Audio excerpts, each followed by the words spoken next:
Review চ্যানেলে স্বাগতম। আজকে একটি বাংলা সিনেমা ফাটাফাটি নিয়ে ছোট করে বলবো।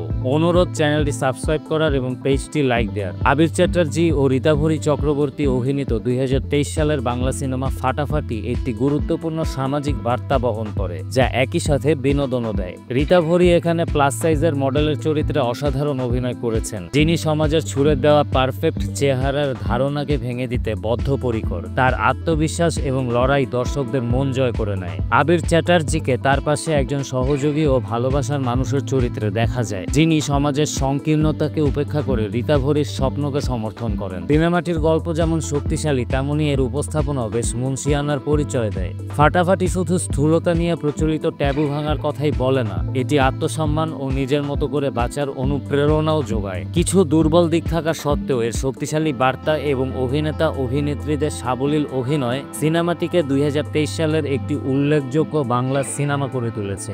এক কথায় ফাটাফাটি একটি মন ছুঁয়ে যাওয়া এবং ভাবনার খোরাক জোগানো সিনেমা।